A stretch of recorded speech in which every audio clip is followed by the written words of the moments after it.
Qobustan stansiyasından 22 kilometr cənub-qərbdə Şamaxı rayonunda zəlzələ qeydə alınıb. Doğru Xəbər Azərbaycan bildirir ki, bu barədə Respublika Seysmoloji Xidmət Mərkəzi məlumat yayıb.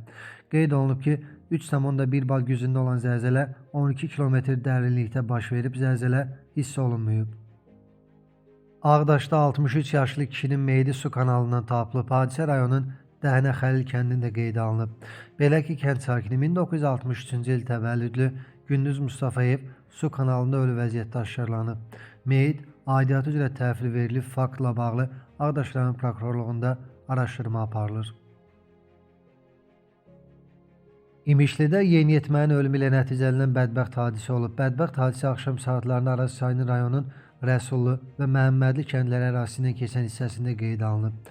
Məlumata görə 11-ci sinif şagirdi Milişov naməlum şəraitdə çaya düşüb. Yeniyetmə suda boğulduğu bildirilir. Hadisə barədə məlumat daxil olduqdan sonra aidiyyatı qurumların əməkdaşları əraziyə cəlb olunub, hazırda onun meyidini aşkar edilərək sudan çıxarılması istiqamətində tədbirlər davam etdirilir. Rusiya-Ukrayna müharibəsində Rusiya Silahlı Qüvvələrinin tərkibində döyüşən daha bir Azərbaycanlı həyatını itirib. Astara rayonunun Siyəkəran kənd sakini Vaqif Qazıoğlu Qəhrəmanov cəbhədə gedən döyüşlər zamanı həlak olub.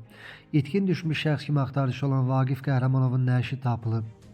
Qeyd edək ki, Azərbaycan vətəndaşı olan və Rusiyada muzlu fəaliyyətlə məşğul olan Vaqif Qəhrəmanov ailəli idi və onun geridə 5 övladı qaldı.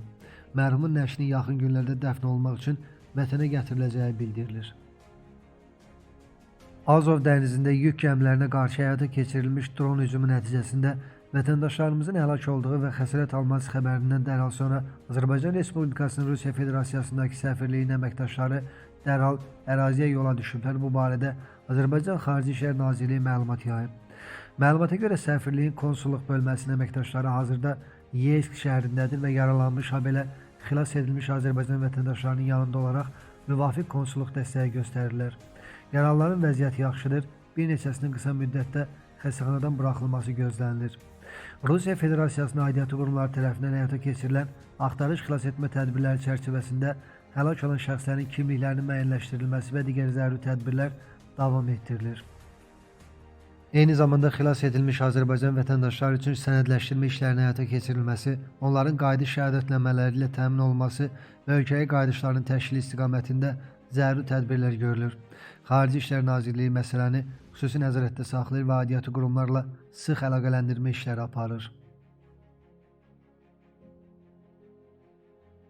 Gəncədə az yaşlının maşın vurub, hadisə şəhər ərazisində qeydə alınıb. 2011-ci il təvəllüdlü Ələkbərov Gəncədə yerləşən xəstəxanalardan birinə çatdırılıb, ona ilkin tibbi yardım göstərilib, müalicəsi davam etdirilir.